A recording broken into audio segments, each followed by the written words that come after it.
This Introduction to Python series is part of the EPSCoR Track 2 DDMD workshop. This presentation is a discussion of data analysis using Pandas data frames. A data frame is a two-dimensional data structure where data is aligned in a tabular fashion in rows and columns. Let's consider an example where we have a list of employees and each employee has a name, an hourly rate, and the number of hours worked. Those of you that are familiar with working with Excel will recognize this as an Excel spreadsheet. Notice that each row represents a separate employee.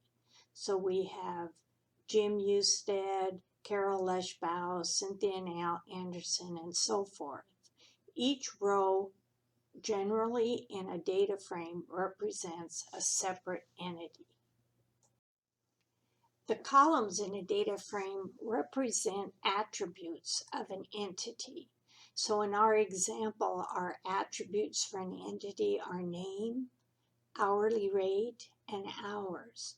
So for example, Carol Leschbau is an entity and her attributes are her name, her hourly rate, which is 20, and the number of hours worked, which is 8. The rows represent separate entities. The columns represent attributes for those entities. In creating a data frame, we specify the following parameters. First of all, we specify the data. Data frame objects can be created from input data, and this input data can be lists, dictionaries, series, or even another data frame.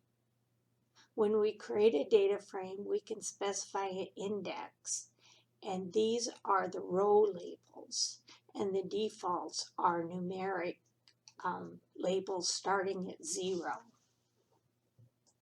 So in other words, the index parameter is optional.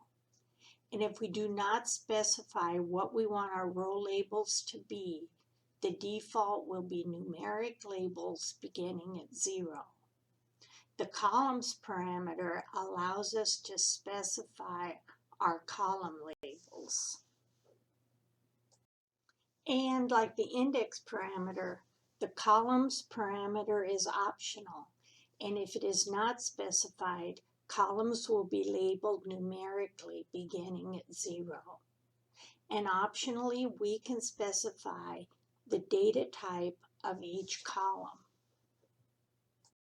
If we go back to our example and break our example up into the data frame parameters, you can see that the actual data is the names of each of the employees along with their valued attributes. So the data for this example is Jim Usted, Carol Leschbau, and so forth. The columns are the labels across the top. So our columns are name, hourly rate, and hours. And our index in this example are the numeric values 1 through 7. The Pandas module provides functionality that allows us to easily import data into a data frame from a CSV file. Recall that a CSV file is a comma-separated values text file. So a CSV file is a text file that with one record of data per line. And the values within these records are separated using the comma character. So for our CSV file, each line in the file represents an entity, and each value that's separated by a comma is an attribute of that entity. So Pandas provides a useful method called name_CSV that allows us to read the contents of a CSV file into a data frame. Let's say that you've created a Microsoft Excel spreadsheet Microsoft Excel allows you to easily export this data as a CSV file. To do this, you select File, Save As, and then when you see the Save As type, you can specify CSV and then click Save. Now you have a text file that's comma delimited, where each row in the file represents one row in the spreadsheet. Here's an example of what it might look like to take an example Microsoft Excel spreadsheet and save it as a CSV file.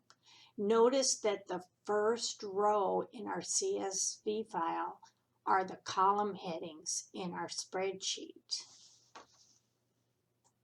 Here we present an example of how to import data from a CSV file into a Pandas data frame. Pandas data frame has a method, read_CSV,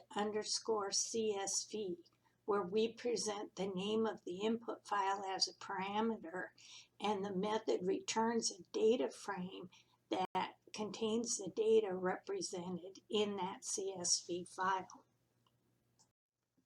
When print data is executed, you can see that the Python interpreter outputs the data that's stored in that data frame. Notice that the columns, name, hourly rate, and hours, were the first line in our CSV file.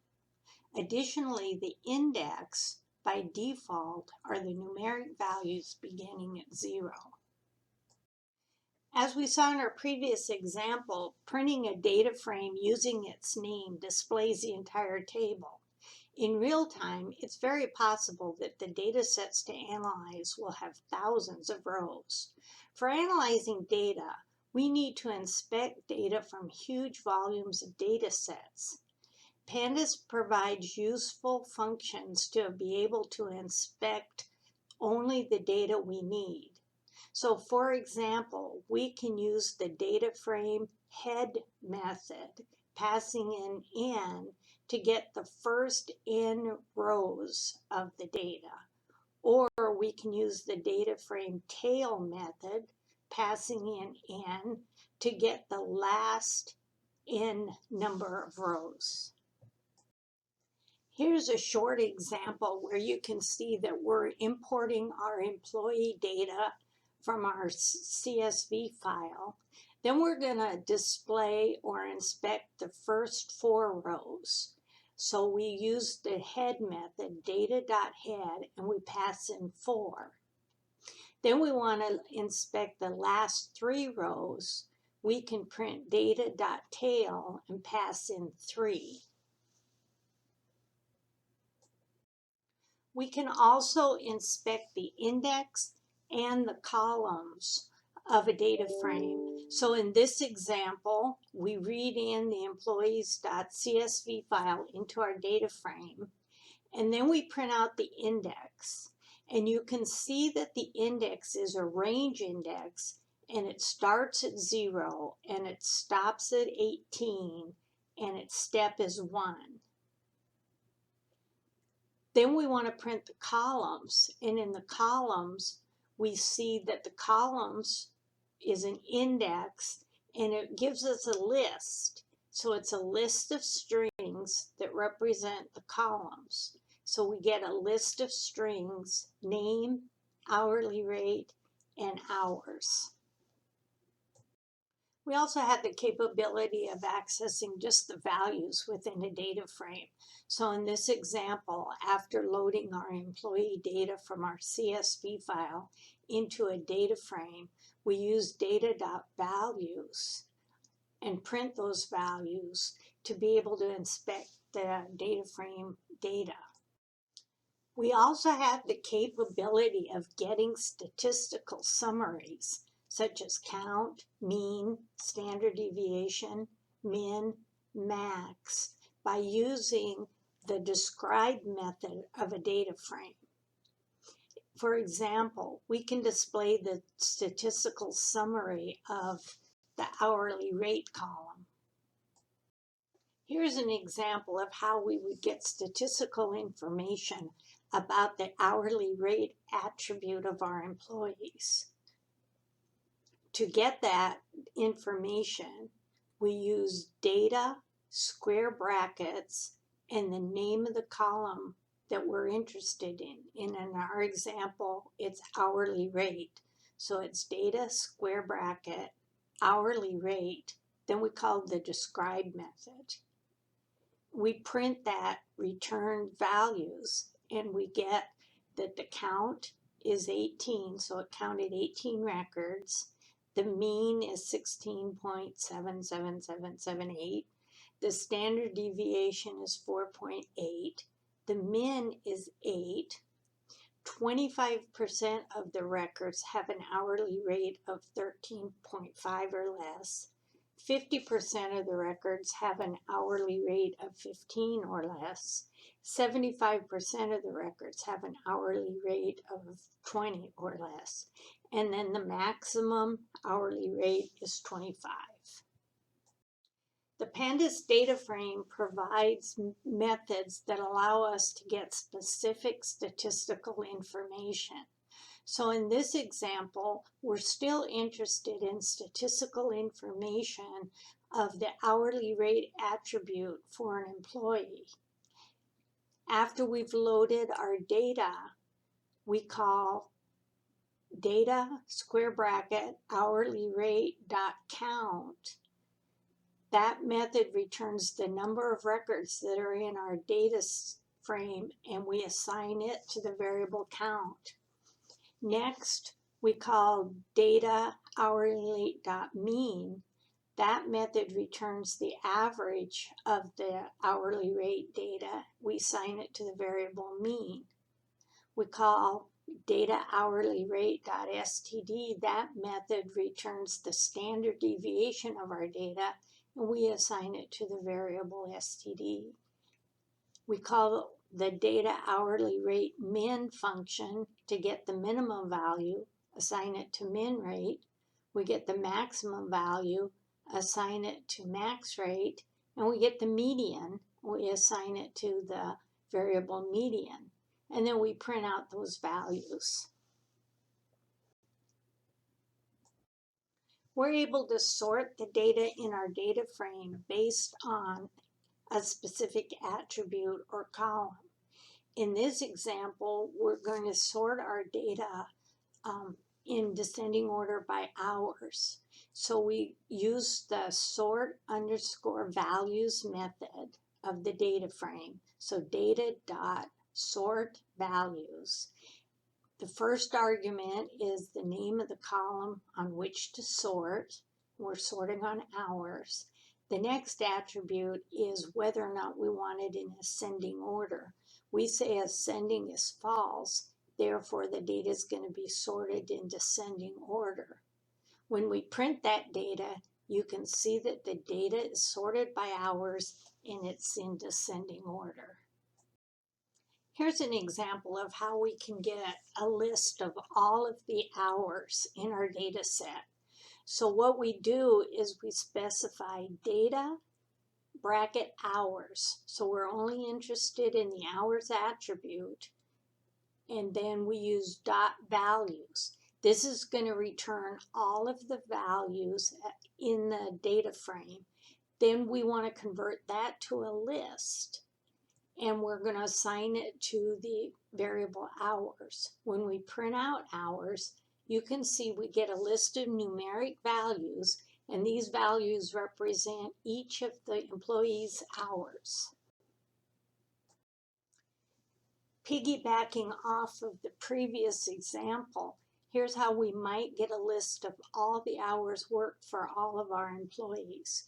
So again, we can use the hours attribute, data square bracket hours dot values. That give us a list of all the hours worked, and we sum them and assign that sum to total hours worked.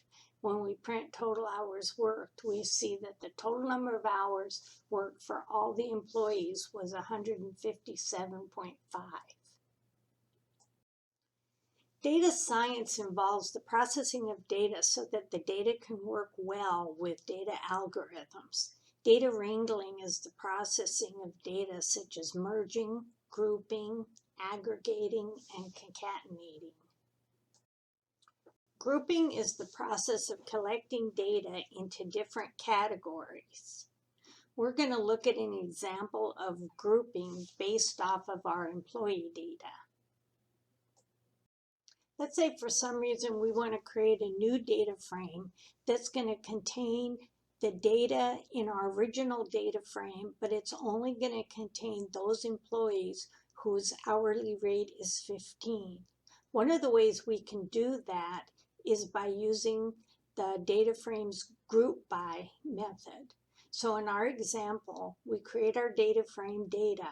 We call the group by method data.groupBy, and we want to group by hourly rate. And that's going to return a group by object and assign it to group. Now using that group, we can say, give me all the records that are 15. So what we're asking the data frame method to do is create a new data frame. That data frame is going to contain all of the employees that have an hourly rate equal to 15. Then we print that data frame, and you can see it's a subset of our original data frame, and all of the hourly rates are 15. Here's another example of using the group by method to create a new data frame that's a subset of the data from our original data frame. So again, we load our employees' data into a data frame called data. Then we group that data frame by hours using the group by method, and we assign that to group. And then based on that group, we say dot get underscore group 8. Give me a list of all of the employees where hours equals 8, and assign that to a new data frame called reg hours. When we print reg hours, you can see that our data frame has the same attributes as the original data frame, but it only contains those entities where hours equals 8. Once a data frame has been created, there's options for modifying it. One of those options is adding a column. So in our example, we have a data frame that has employee name, hourly rate, and hours. So let's assume we would like to add a column that indicates which employees are paid below the national minimum wage. We want to add a column below average that will contain the value true if an employee's hourly rate is below the minimum wage and false otherwise. In this example, we set the minimum wage to $13 an hour. We load our employee data into a data frame using the read underscore CSV method. Then we're going to add a column, and this column is going to be called below average. So we have data square bracket below average, and we're going to assign that column either true or false. So on the right hand side, we have our expression, data hourly rate less than minimum wage. So that's asking a question. So for each entity in the data frame, is the hourly rate less than minimum wage? If that expression is true, we assign true to the column below average. Otherwise, if it's false, we assign false to the column below average. When we print our data, you can see our data frame has a column below average, and the values in that column are true and false based on the hourly rate. Frequently when working with data, you're going to want to select a subset of data based on some condition. So in our example, Let's assume that we want to get a list of all the employees that have worked overtime. In other words, they've worked more than 8 hours. We can access or retrieve this list of rows from our data frame using a Boolean expression. Pandas has a dataframe.loc method that takes a Boolean expression as an index within the square brackets and returns a data frame based off of that Boolean expression. We want a data frame that is on a list of employees that have worked overtime. So our Boolean expression is hours greater than 8. So we're going to look at the column hours, and the value stored in that column, we're going to compare it to 8. And if the value stored in that column is greater than 8, then we're going to select that row. So the syntax in our program for achieving that, our data frame's name is data. So we say data.loc, square brackets, and then we put in our expression. Our expression is the hours column of data, so data square bracket hours is greater than 8. Specifically notice how we retrieve a value out of a column in a data frame. We use the name of the data frame, square brackets, and the name of the column. That retrieves the value for each row in that column. Compare that to 8. If the value in that column is greater than 8, that row is selected and added to the data frame that's returned. After this has been executed, the new data frame is assigned to the variable selected data.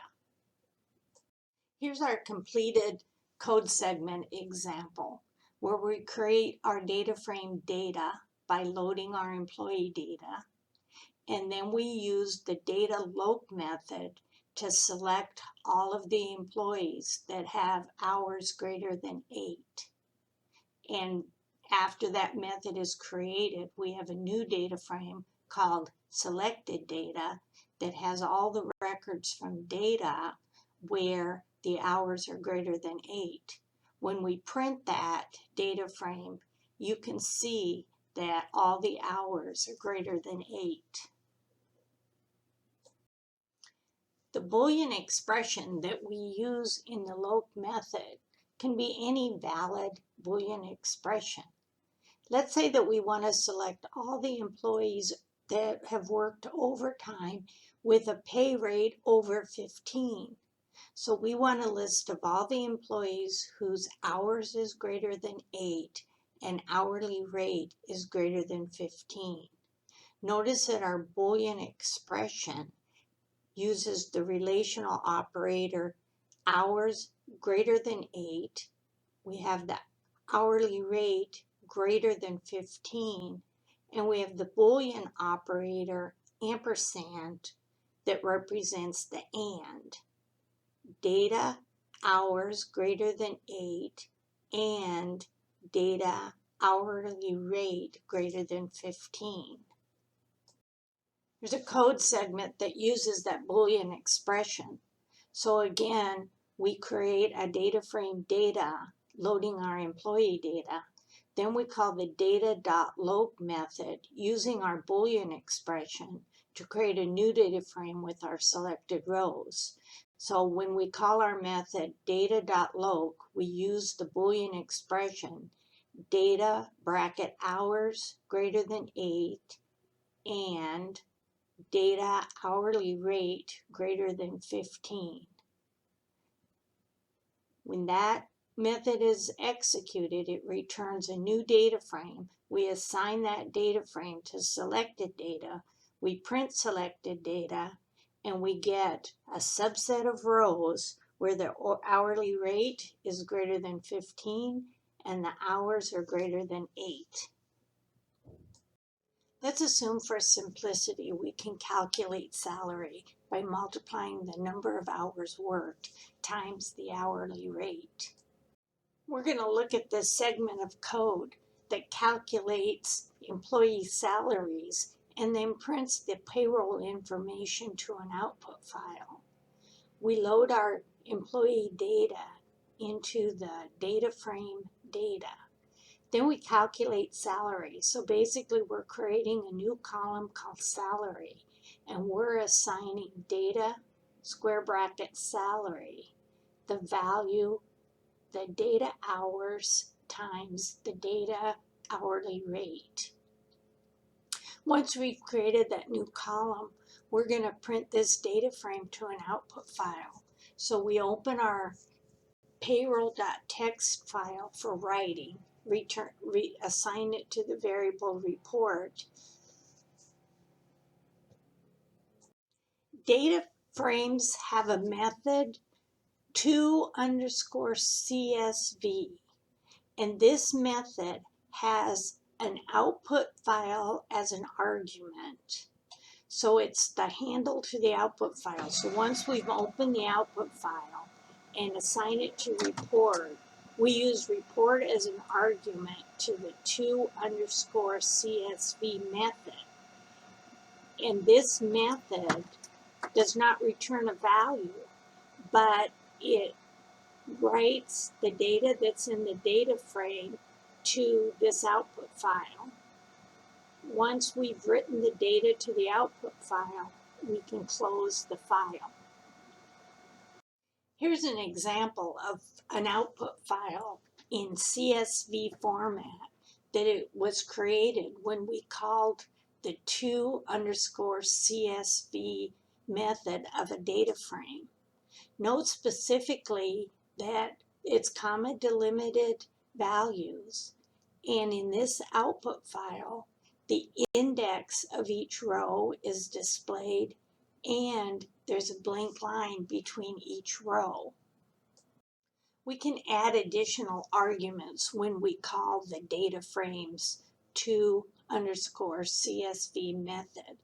Specifically in this example, we set index equals false, and that will prevent the index numbers or index labels to being displayed in the output file.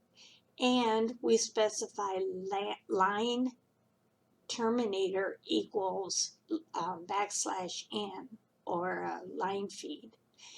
This will help to eliminate the blank line between the rows. Here's an example of what a CSV output file might look like when we call the data frames to_CSV method, leveraging the arguments index equals false and line terminator equals \n. Notice that there's not an index label or number at the beginning of each line, and we've eliminated the blank line between the rows. Data frames have a method that allows us to iterate through the data one row at a time. The name of that method is iterrows. Here's an example of our employee data where we access the data one row at a time using a for loop. So we say for index comma row in data.iterrow, and then we just print out the employee's name and hours. So we print row bracket name, row bracket hours, and you can see the sample output where we're printing each employee name and the number of hours that they've worked. I've modified our payroll report by changing how we're calculating salary.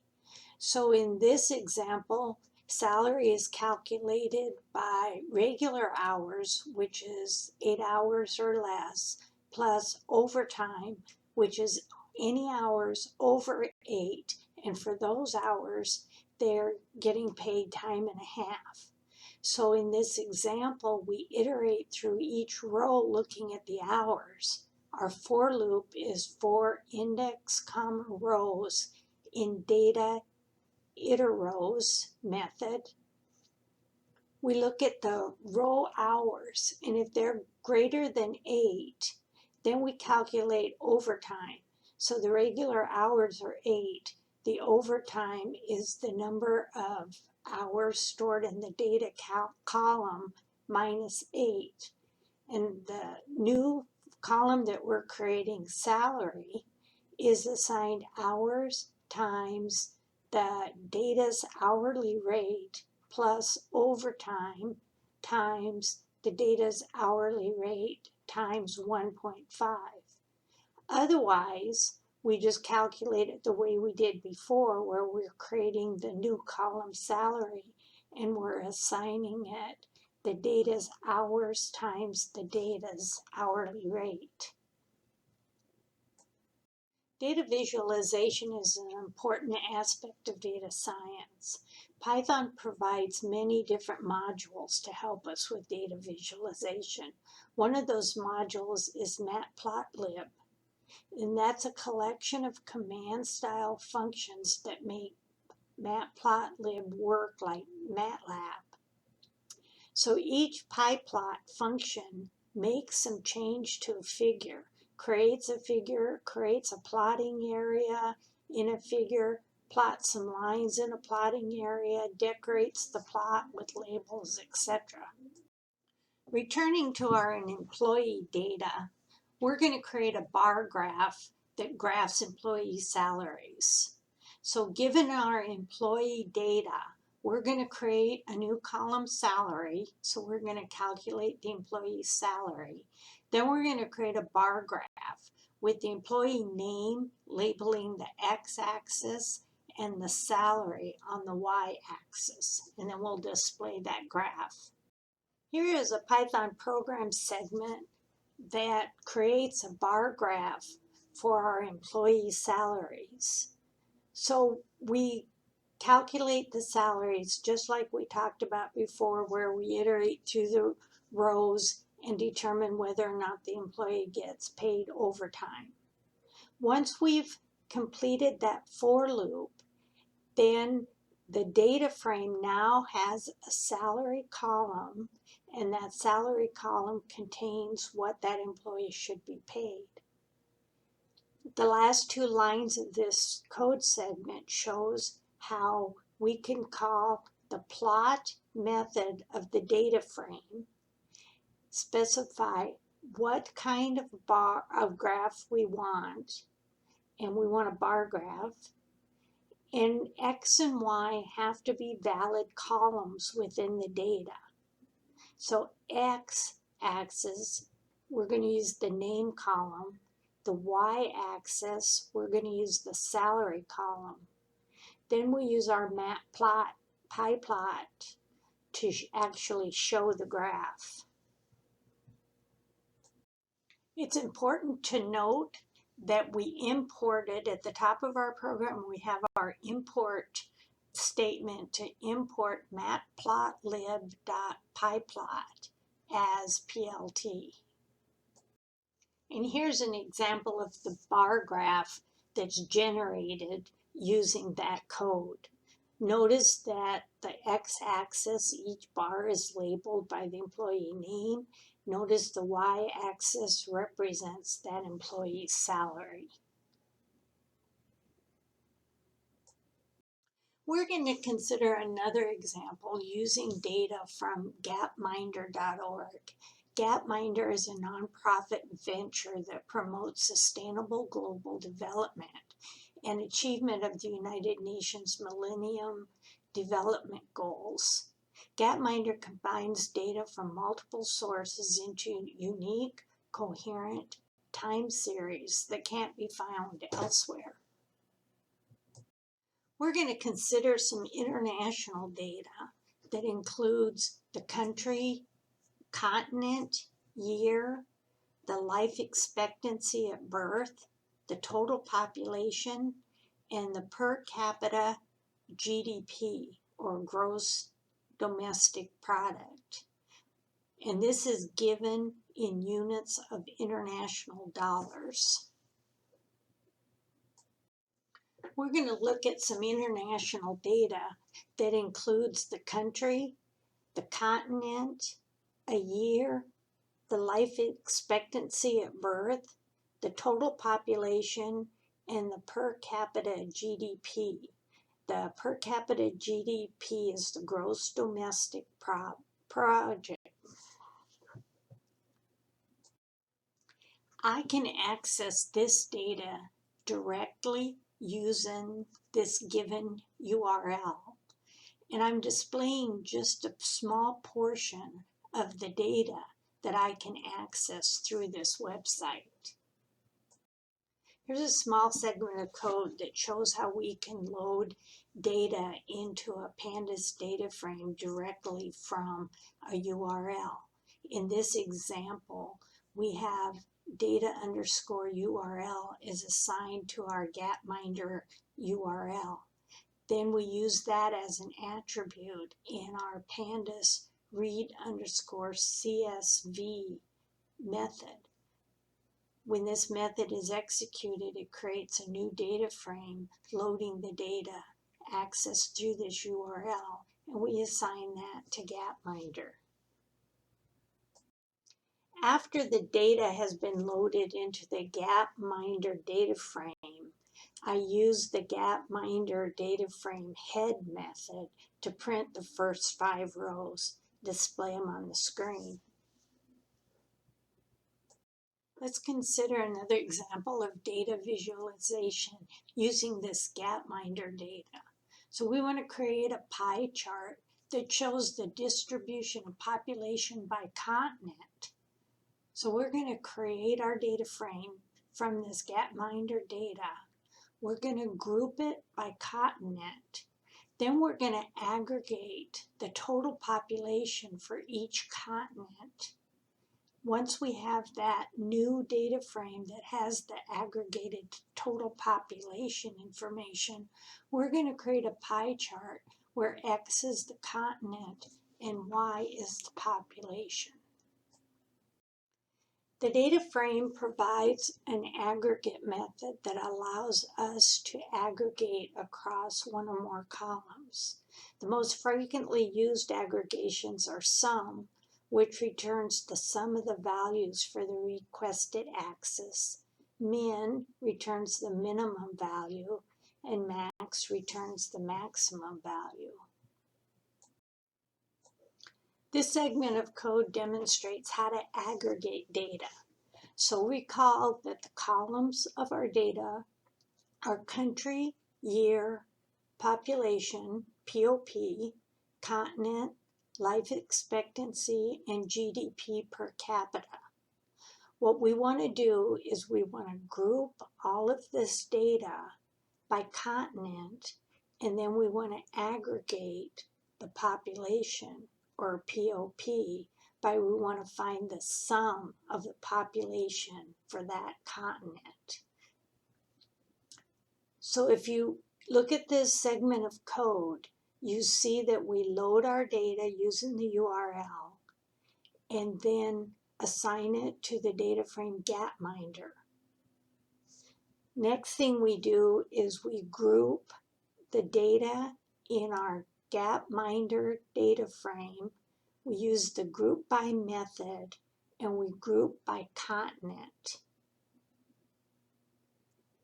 Using those groups, we can aggregate. So we're calling the aggregate method on those groups, and we specify what we want to aggregate and how we want to aggregate them.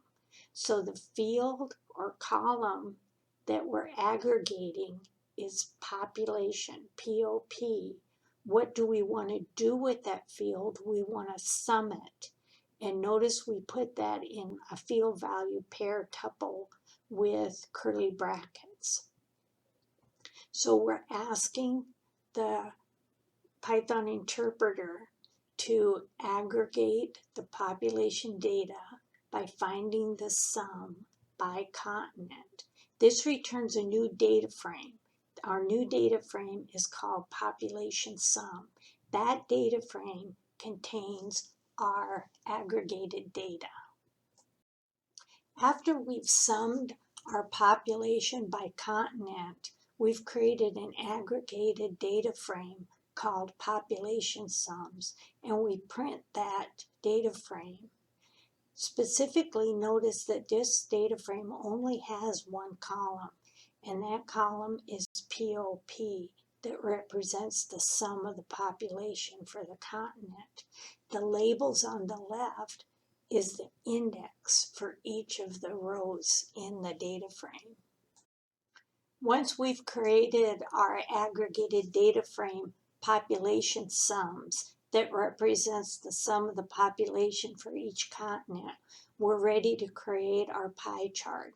The last two lines of code in this code segment show how to create that pie chart. So we use the name of our data frame, which is population_sums, and we call the plot method. And we specify as attributes that we want to create a pie chart and that our x-axis is continent and our y-axis is the population.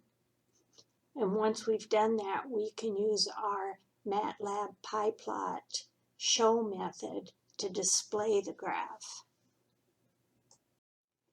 Here's an example of what that pie chart will look like.